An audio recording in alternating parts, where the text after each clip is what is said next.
My wife of 57 years died on a Tuesday in March. I remember because it was the day the dogwoods were blooming outside her hospital room window, and she kept asking me to describe what the pink ones looked like. She couldn't turn her head anymore by then, so I'd stand right next to the glass and paint pictures with words. The way the light hit them, how they were clustered in groups like little families. She smiled at that. That was a good morning. By evening, she was gone. I'm Raymond Callahan. I'm 82 years old, and I'm sitting here in a small apartment in the Nimon area of Chiang Mai, Thailand, telling you this story about 3 years after it happened. Not because I'm over it, you don't get over something like that, but because losing her, and then what I did after, changed everything about how I understand what it means to be alive. For most of my life, I was a creature of habit, born and raised in Columbus, Ohio. Spent 42 years working as a structural engineer. Not a glamorous job, but honest work, and it paid well enough. Married Margaret when I was 25, right after college. We had 2 kids, a boy and a girl, both of whom grew up and moved to different states. Margaret and I stayed in Columbus for decades. We had our routines: dinner at 6, church on Sunday, vacation to Florida every March without fail. We weren't unhappy, exactly, but I think what we were was settled. We had become the kind of couple where you stop surprising each other, where the conversation gets pretty predictable, not bad, just thin. When I retired at 65, I thought things would change. I thought we'd travel, try new things, rekindle whatever it was we'd started with. But retirement turned out to be just more of the same, except with less to do. We moved to a nice suburb outside Cleveland to be closer to our daughter. We took up golf. Margaret joined a book club. I volunteered at the library. And somewhere in that comfortable stillness, I started noticing how much of my day I spent trying not to think about anything too hard. Margaret had a stroke when she was 82. That's the age I am now. I think about that sometimes, how I've now lived to be the age she was when her body started betraying her. She recovered from that stroke, sort of. She was never quite the same. A little slurred speech, some weakness on her left side, but she kept going. Margaret was always the fighter. She was the one who knew what she wanted and took it. I was the one who followed along, thinking that was love, that devotion meant not asking too many questions. The last 5 years with her were hard. She developed dementia, not the kind that comes all at once, but the slow, creeping kind where you have conversations you've already had, where someone you've known for 57 years becomes gradually more like a stranger wearing a familiar face. I was her primary caregiver. We had some help, but mostly it was me.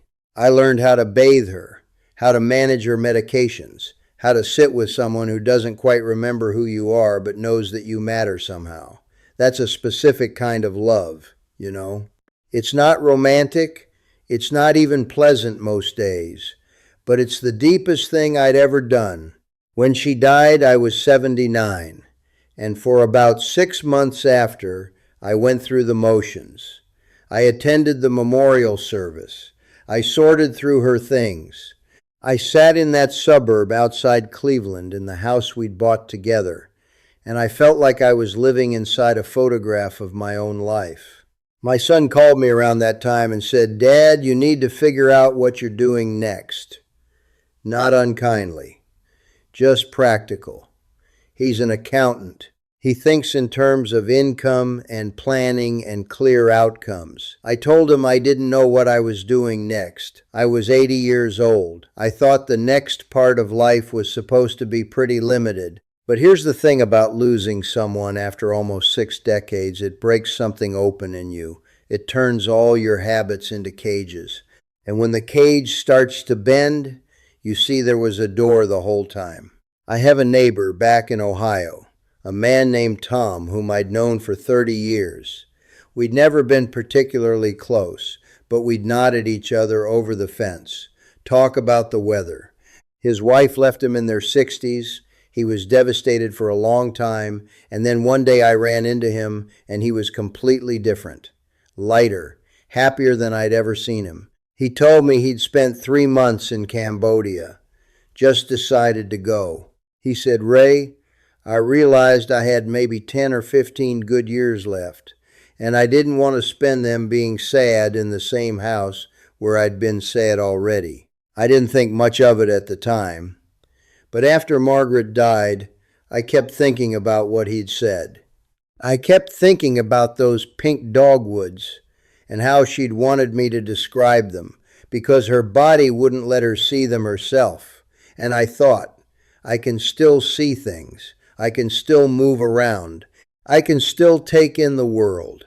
Why am I spending my remaining time in a house full of memories of someone I've lost? It sounds cold when I say it like that. It wasn't. It was survival. So I started looking. Not with any real plan, just browsing. Southeast Asia kept coming up on these expat forums I found myself reading late at night. Thailand, especially. Money mattered. I had a pension and some savings, and it turned out that stretched pretty far in a place like Chiang Mai. But it wasn't just that. There was something about the photographs of the temple grounds, the mountains, the way people looked in those images. They weren't rushing. They seemed to be doing something besides waiting for time to pass. I watched videos, YouTube videos of old guys like me, some of them younger, who'd picked up their lives and moved across the world. Some of them were lonely. Some of them had found love again. Some of them seemed to be running away. But all of them seemed more alive than I felt sitting in that Cleveland suburb, drinking coffee every morning by myself at the kitchen table where Margaret used to make her famous Sunday pancakes. It took me almost a year to work up the nerve to actually buy a ticket. I told myself I was just going to visit, just to see if it was real or if I was chasing some fantasy version of what retirement could be. I was 81 years old, and I was going to get on an airplane and fly to Thailand, a country where I didn't speak the language, where I didn't know a single person, where everything would be alien to me. My son thought I was having a breakdown. My daughter was more supportive, but worried. She asked me about health care, about safety, about what happened if I got sick. All reasonable questions. I didn't have great answers, but I had a feeling, and at 81 years old, I'd learned that feelings, if they're strong enough and they keep coming back, they're trying to tell you something. I arrived in Bangkok on a Thursday evening in November. The heat hit me the moment I walked out of the airport, a dense, wet heat that was like stepping into a wall. I got a taxi to a small hotel I'd booked in an area called Sukhumvit, and I sat on the bed in that hotel room for probably an hour, just breathing, trying to understand what I'd done. I was in Thailand. I was alone. I didn't know what came next. And for the first time in decades, I wasn't afraid of that. I was curious about it. The next morning, I walked out into Bangkok, and I felt like I was in a dream. The motorbikes were everywhere, a river of them. The smells were incredible, all mixed together, incense and exhaust and grilled meat and fruit I didn't recognize. The people moved around me with intention, going somewhere, and I had nowhere to be. I just wandered. I ate something from a street vendor that I still can't identify, but was delicious. I watched an old woman count money at a small shop. I saw a monk walking in his orange robes through the morning crowd. Everything was exactly as foreign as I'd hoped it would be. I stayed in Bangkok for about 2 weeks, doing tourist things, getting a feel for the country. But it was too big, too overwhelming. too much of everything. I'd read online about Chiang Mai, this ancient city in the north with a slower pace, and I thought maybe that was where I needed to be. Somewhere, the pace would match what I was looking for, which I was starting to understand wasn't another place so much as another version of myself. So I took a flight north, and when I got off that plane in Chiang Mai, something shifted. The airport is small, quiet, the air was cooler, I could breathe.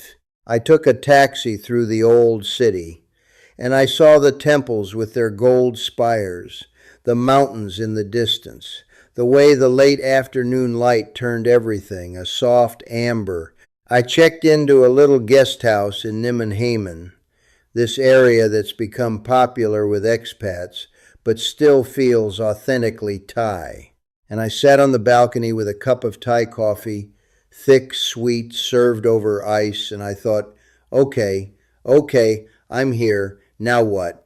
I spent the first month in that guest house, and honestly, a lot of it was just learning how to exist in a place where almost nothing worked the way I expected it to.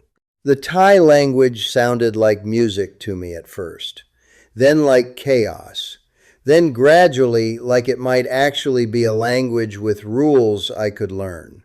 I tried.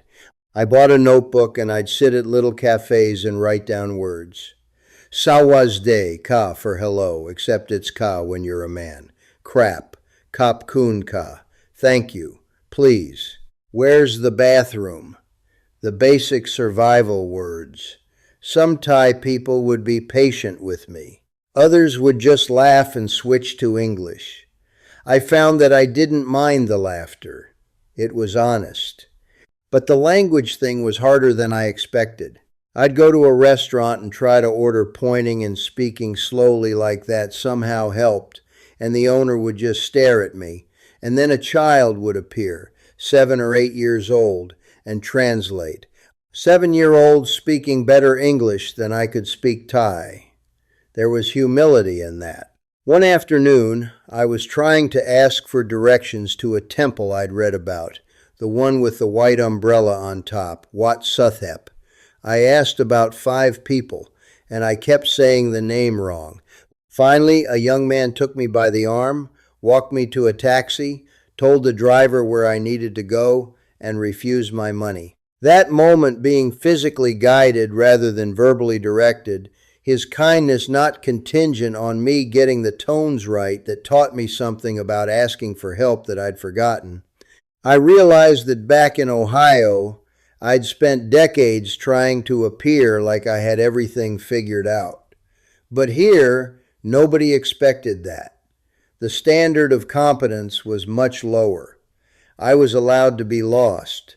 There was something deeply freeing about that. The other thing I discovered almost immediately was food. Now, I wasn't an adventurous eater back in Ohio. Margaret and I had our favorites: Italian place downtown, a steakhouse we went to for anniversaries, Chinese takeout on Friday nights. But in Chiang Mai, food isn't something you have. It's something that happens to you in the best way. There's a guy, I never did learn his name, just wide to each other every morning, who has a cart on the corner of my soy, my little street. He makes khao soy, this incredible northern Thai curry noodle dish, and I'd say that discovering him changed my life.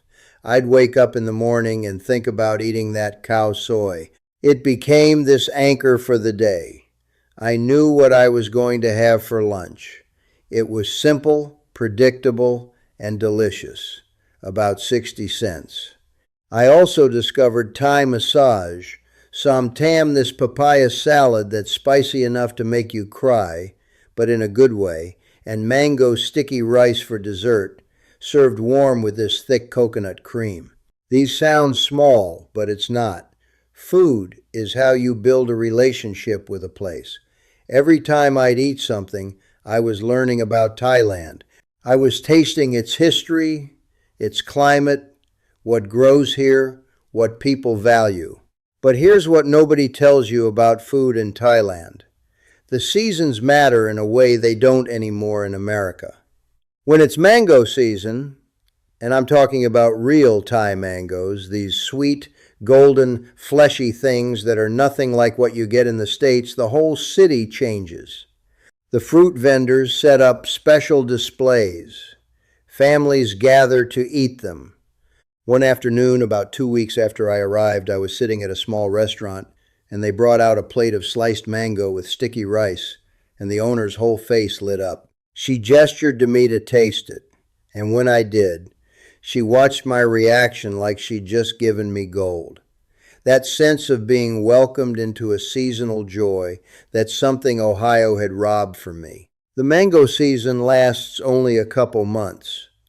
Life is marked by what's actually available. You can't get mangoes in December because they don't exist yet. There's no supermarket pretending it's always all seasons. In Thailand, you taste things. You notice. You pay attention, because soon it won't be there. I spent time at the night market, the one that sets up on weekends. The vendors taught me the words for things by saying them repeatedly and waiting for me to repeat back. Manao lime, some orange, mango. Rambutan, and I loved that one, the hairy fruit. The name made me laugh every time. An old woman who sold samtam would give me an extra scoop if I tried to order in Thai, even though my pronunciation was terrible. Better? She'd say in English. Try again tomorrow. She was teaching me that it wasn't about perfection. It was about trying. I'd see her at the market every weekend, in the same spot, under a little yellow umbrella, wearing a bright green apron. After about a month, I stopped needing to consult a dictionary. I'd see her and just point and say what I wanted. One night, she gave me samtam for free, and when I tried to pay, she waved me away. Same, she said, which in Thai English means something like, we're the same, we know each other. It was the first time since Margaret died that I felt like I belonged somewhere. That feeling came from a vendor who I'd never exchanged more than a few words with, but who saw me every week and knew my order. That's community, not the big ceremonial kind. Just the small, daily kind. By my second month, I'd moved out of the guest house and found a one-bedroom apartment about 15 minutes walk from the old city. It cost me $350 a month. The furniture was minimal, a bed, a small table, a kitchen I barely used because the food outside was so good and so cheap. I had a balcony that looked out over a quiet street lined with coffee shops and small restaurants. There were Thai families living in the building, a few other expats scattered throughout. It felt like a real place to live, not a hotel.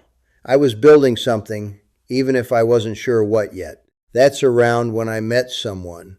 This is the part of the story that's hard to explain without sounding like I'm writing a romance novel. But it wasn't one, not really. There's a coffee shop on my soy called Cafe Arun. Very simple place. Plastic chairs, good coffee. I started going there almost every morning around 8 o'clock.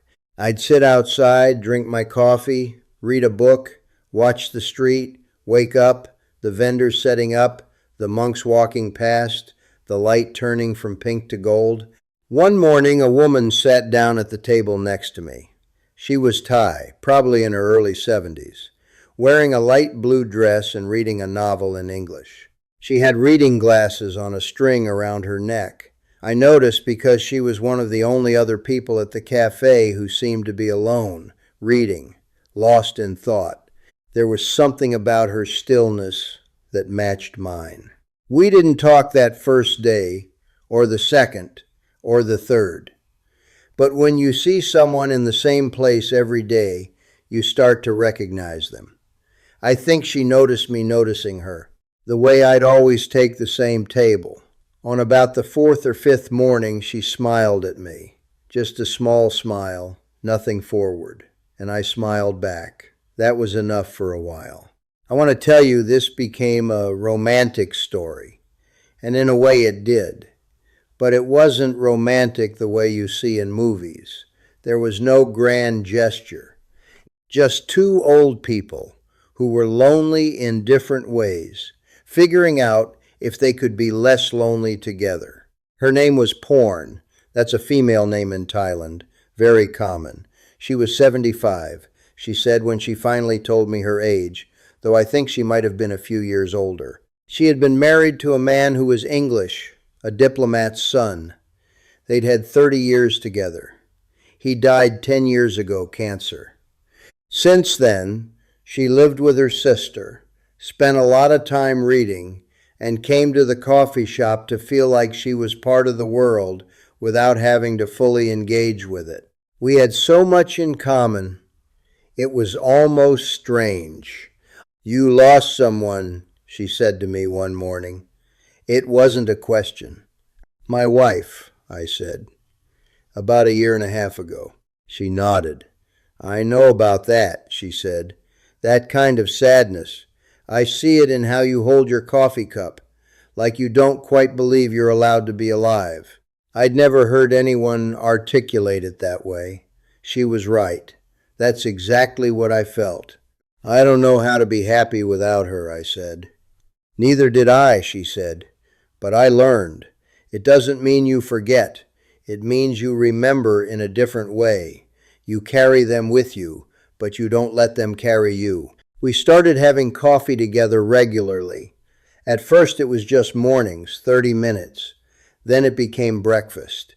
Then it became dinners, walks through the old city around sunset, visits to temples, trips to the morning market where I could help her navigate, and she could help me understand what I was looking at. She taught me things. The names of the flowers I'd been seeing everywhere: plumeria, bougainvillea, jasmine. A little more Thai, corrected my pronunciation without making me feel stupid. We talked about our old lives. She asked me about Margaret, and I told her things I hadn't told anyone. How we drifted. How I'd felt guilty about that sometimes, like I'd failed at the one marriage I had. How losing her made me realize all the things I'd wanted to ask and never did. One evening, we went to Wat Chedi Luang, one of the oldest temples in the city, and we sat on the marble steps. The sun was setting. Porn pointed out details I would have missed: a crack in the stupa where a tree was growing, the way birds circled at the same time every evening, how the monks' chanting sounded different inside versus outside the walls.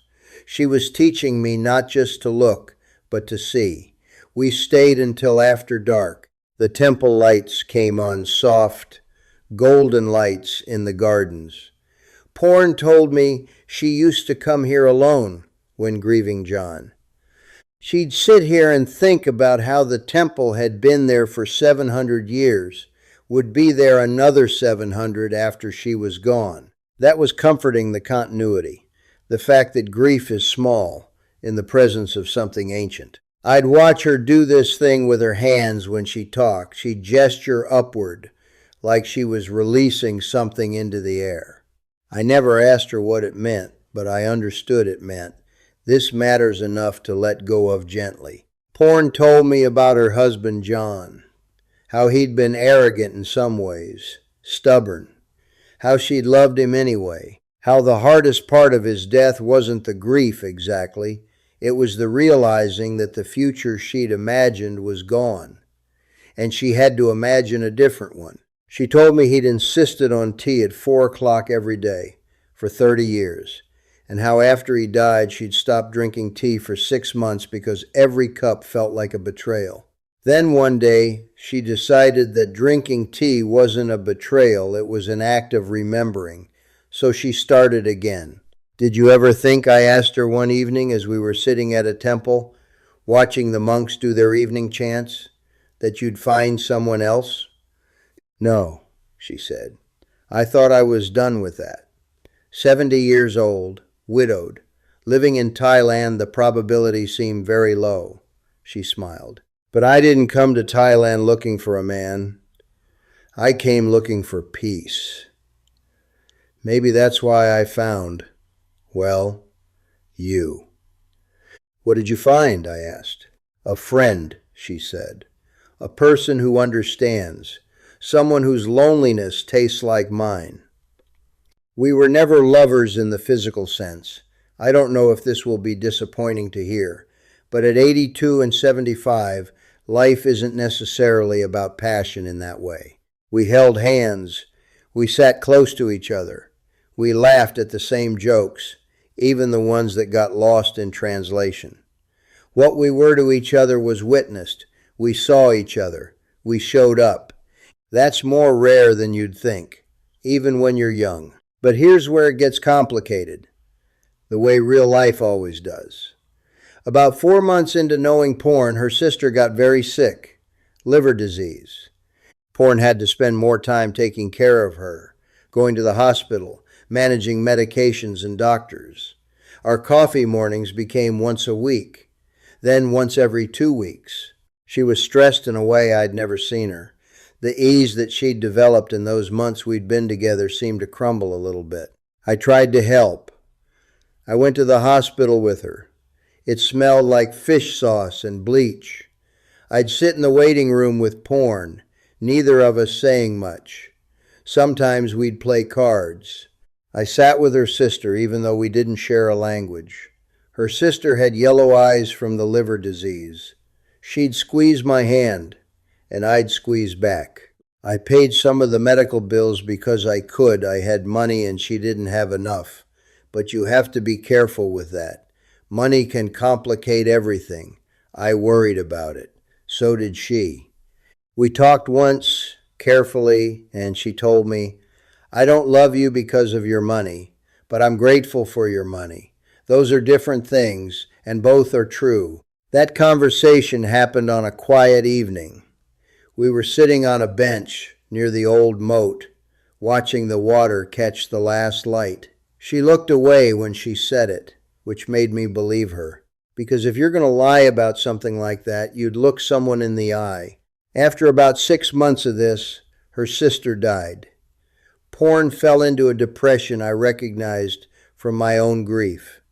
She stopped coming to the cafe.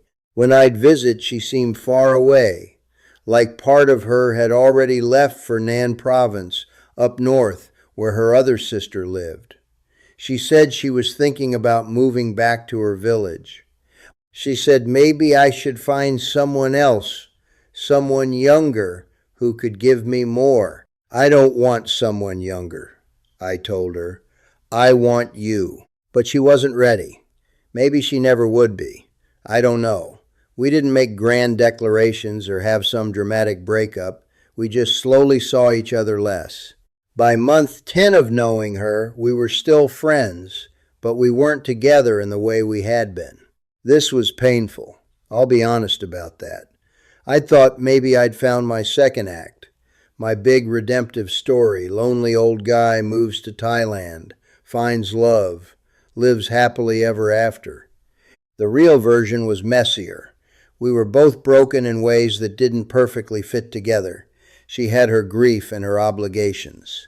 I had my own journey that wasn't about fixing the loneliness necessarily, but about learning to live inside it differently. But here's what I understood from knowing Porn. Love at 80 isn't about passion or even about a future. It's about presence, seeing someone and being seen. Two people deciding that for a while, or maybe just for an afternoon, they don't have to be alone. That can be enough. That can be everything. After we stopped being together in that way, I had a moment of thinking, well, that's it. Thailand doesn't work. I should go back. But I didn't go back. Because by then I wasn't in Thailand to find love. I was in Thailand because something in Thailand had found me. I've been in Chiang Mai for almost 3 years now. I'm 82 years old. My apartment is still the same small place in Nimmenhamen, though I've added some things to it. A small bookshelf, a photograph of Margaret in a frame on the bedside table, not to live in the past, but to acknowledge it. Some paintings I bought from a local artist, A small Buddha statue that Porn gave me before she left for Nan. It's home. It doesn't look like home. It doesn't look like anything back in Ohio, but it feels like it. My daily rhythm now is something I could never have predicted. I wake around 6. Sometimes I meditate, which I never did before, but started doing about a year ago. Nothing fancy. Just sitting quietly with my coffee on the balcony, watching the city come alive. The soy wakes up slowly. The coffee shops open.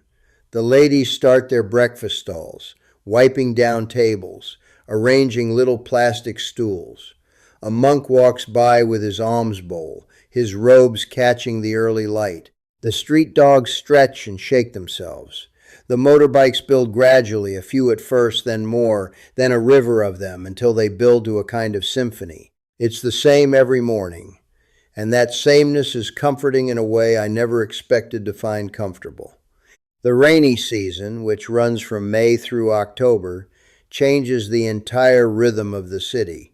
You stop thinking in terms of the individual days and start thinking in terms of the quality of light between storms. In the mornings, everything is green and dripping. The streets are slick. People move a bit slower.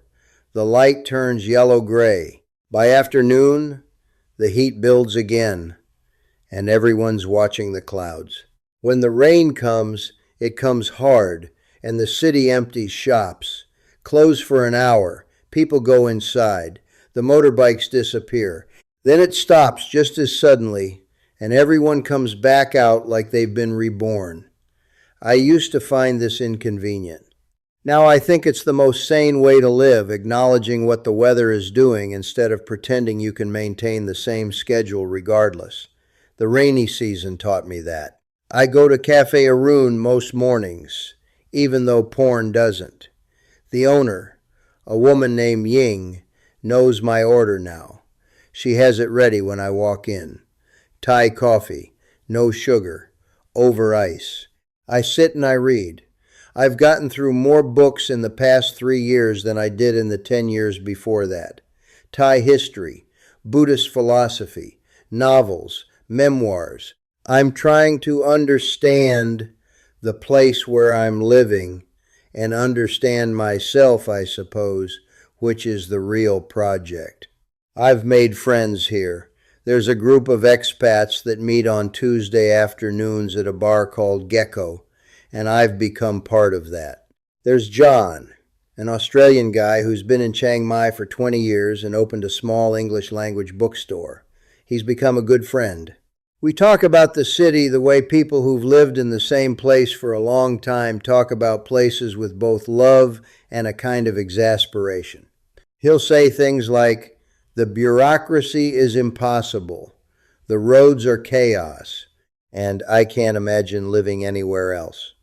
He's married to a Thai woman named Orchid who's been running the bookstore for years, and on slow afternoons they'll teach me Thai phrases and laugh at my attempts.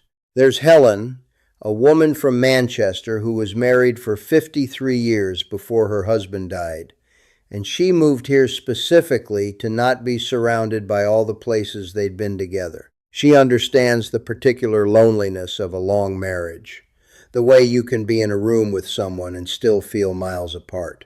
There's Marcus, a former diplomat from Sweden who's just quiet and drinks his beer and asks good questions.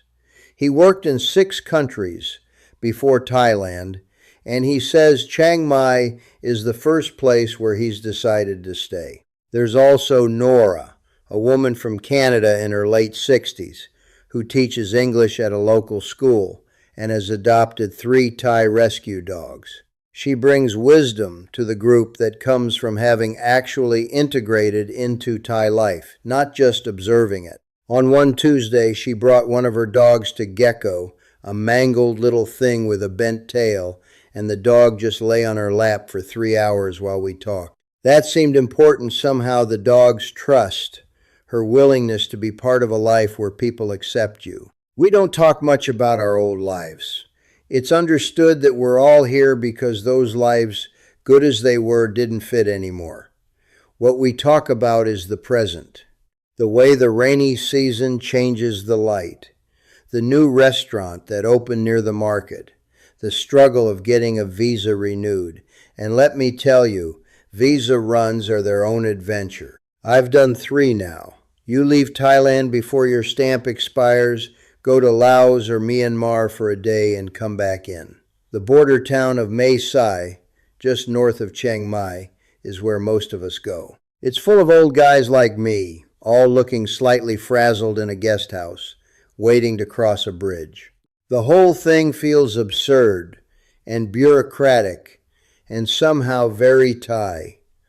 The way our Thai friends just accept it as part of life. The way it would be unthinkable to them to complain about it, that's something else the country teaches you.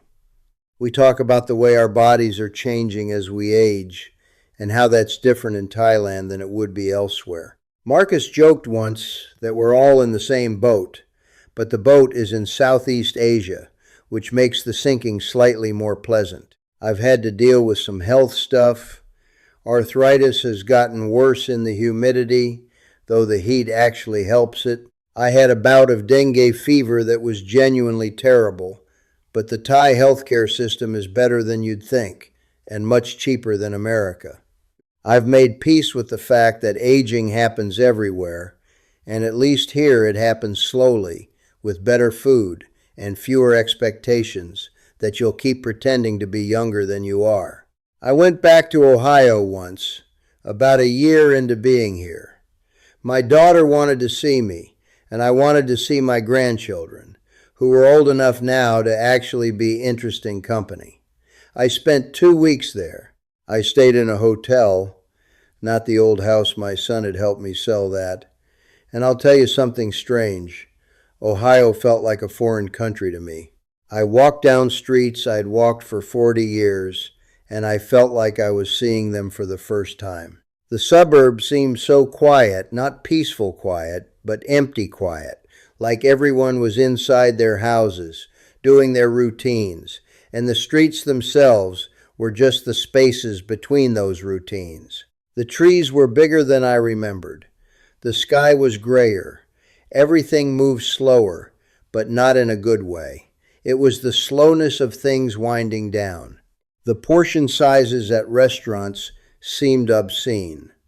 At a casual diner, my daughter ordered eggs and received enough food for 3 meals. I thought about my cow soy, about the simplicity of it.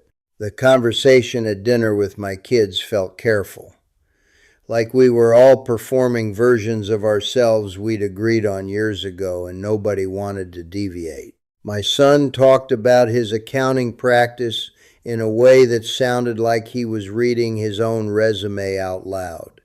My daughter talked about her book club. My grandchildren had gotten used to texting me but didn't quite know how to talk to me in person. At one point, my grandson asked me, do you have to wear flip-flops there because it's hot? And the sadness I felt at that question, that he had no way to picture the life I was living, that all he could imagine was the weather and the footwear, was surprising to me. My daughter asked me, at one point, if I was happy. She was worried, I think, that I was running away from something rather than running toward something. It's a fair question. The truth is both.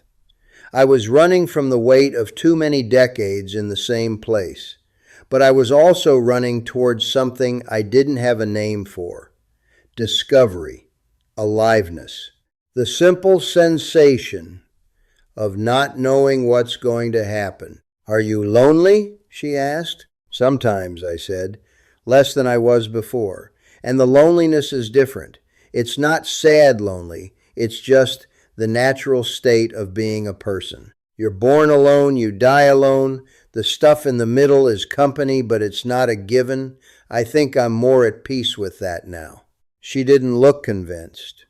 But I wasn't trying to convince her of anything. I was just telling her the truth. What I think she didn't understand was that I wasn't less connected to them by being in Thailand. I was just less dependent on them for my sense of purpose. That's different. That's actually better for everyone. When I went back to Thailand, I felt like I was going home.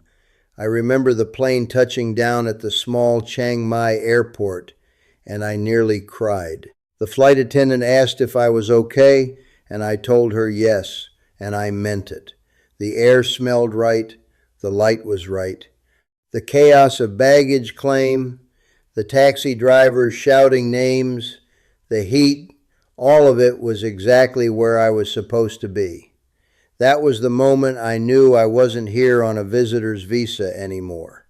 I was here because this was where I belonged, at least for now. I've thought a lot about what it means to start over at 80. In American culture, we have this idea that your life is basically decided by 30 and the rest is just living it out. You pick your career, your spouse, your house, and then you maintain those things until you die, deviate, and you're broken, or selfish, or having a crisis. But what if you're just finally seeing clearly? When Margaret was dying, there was a moment where she was lucid, and she said to me, "I wish I'd traveled more. I wish I'd tried things." She was 82, running out of time. The regret in her voice was sharp. I can still hear it. I don't think she was trying to make me feel bad. She was just being honest about what playing it safe costs.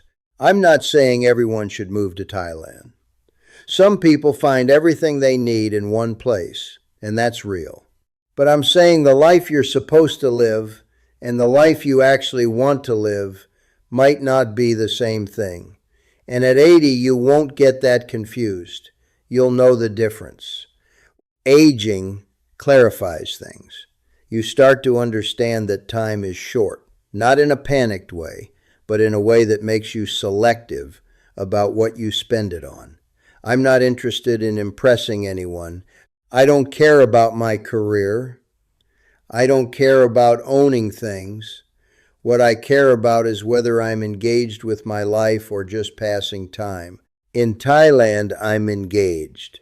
Everything is still slightly strange, still slightly difficult. I still mangle the language. I still occasionally eat something that doesn't agree with me and spend an unfortunate evening in the bathroom. I'm still an old American man, and that's not invisible here. People notice. Some people are kind about it. Some people see me as a mark, someone to extract money from. But I've learned to deal with that too. What keeps me engaged is the daily practice of being a foreigner. I have to pay attention. I have to try. I can't coast. And that's a gift at 82. Because autopilot is where depression lives. Autopilot is where time disappears. I think about Margaret often, not with the sharp grief of the first year, but with gratitude now. I was married to her for 57 years. We had a good life, even if it wasn't always passionate, even if sometimes I felt like we were living in parallel. That time wasn't wasted. It made me. I wouldn't undo it if I could, but I'm grateful I got another chance. At 80, Margaret's death could have been a period, the end. Instead, it was a comma. There's still more. I don't know how much. I'm 82, and statistically, I don't have another 57 years, but I have enough. I have today, tomorrow. This soy and the coffee shop and the temples and the smell of grilled meat in the morning and the faces I recognize and the friends I've made and the language I'm learning and the meals I'm discovering. Love isn't just the big romantic thing, though it can be. It's also someone making your coffee the exact way you like it every morning. A friend asking how you slept. An old woman sitting next to you in a temple. And you don't need to say anything because you both understand loss. The person who's lived here long enough to know all the shortcut streets and which restaurant is actually good versus which is just good for tourists. I don't think I'm getting married again. I'm not looking for that. What I'm looking for is belonging. Not a place or a person, but being part of something. A regular at a cafe, people who recognize you, contributing to a community, even in small ways. I volunteer at a local English conversation group. I help tourists who look lost. I buy fruit from the old woman at the market, and I ask about her family, and I listen to the answer, even if I only understand about 60% of it. This isn't the life young Raymond would have predicted. The engineer with the pension and the mortgage and the wife and the scheduled life, he would have thought it was insane. Too risky, too uncertain. What if you got sick? What if you ran out of money? What if you were alone? But I am alone, in a way. We all are. The only difference between me and someone who stays in the same house for 60 years is I've accepted it consciously. I've stopped trying to fill the loneliness with busyness. And once you do that, once you make friends with solitude instead of fighting it, there's freedom in it. I'll probably stay in Thailand as long as I can. I'll probably die here. My son set things up so I can come back to America if I get really sick. But I've made peace with the fact that at 82, death is a real possibility, and it's not worth organizing my life around avoiding it. It'll come anyway. I might as well spend the time I have doing something that makes me feel alive. Last month, Porn came back to Chiang Mai for a few weeks to visit her sister's grave and settle some things. We had coffee together. It wasn't awkward we'd stayed friends, but it also wasn't trying to be what it had been. We talked about her village, about the weather, about a restaurant that had closed. We didn't talk about love or what could have been. We just sat together, two old people who had been lonely and had found each other for a little while, and that was enough. As she was leaving, she said something to me that I've been turning over in my head ever since. She said, "Thank you for coming to Thailand, for being here, for making me feel less alone during that time. It was exactly what I needed, and then it was time for it to be something else. That's okay. That's life." And she's right. Life is a series of seasons. Some of them last a long time. Some of them are brief. What matters is showing up for the season you're in, fully, completely, with all your attention. I'm 82 years old. I moved to Thailand. I didn't find the answer to loneliness because I don't think that's a problem with an answer. I found something better. I found the ability to be alone without being desperate about it. I found a place where time moves slower, and that slowness teaches you something about what matters. I found that love at this age isn't about forever. It's about now. And now, at my age, is everything. Every morning I wake up and I go to the cafe and I drink my coffee and I read. Every afternoon I walk through the old city and I see the temples and the mountains and the faces of people I've come to recognize. Every evening I sit on my balcony and I watch the light change, and I think about Margaret, and I think about Porn, and I think about my kids, and I think about the person I used to be, and I feel grateful for all of it. This isn't a triumphant ending. There's no moral I'm leading you toward. I'm not telling you to move to Thailand or leave your old life or chase some romantic notion of late life adventure. I'm telling you that at 82, I was angry and lost and half dead in my routine, and I did something unexpected, and it woke me up. Whatever that looks like for you, whatever version of waking up you need, I hope you find it. Don't wait until someone you love dies to question whether you're actually living. Get curious about what else is possible. Learn, as I have, that the good part of your life isn't behind you. It's happening now. In a cup of coffee, in a person who smiles at you, in a place you've never been, in the simple fact that you're alive right now, at this moment. And that's the whole point.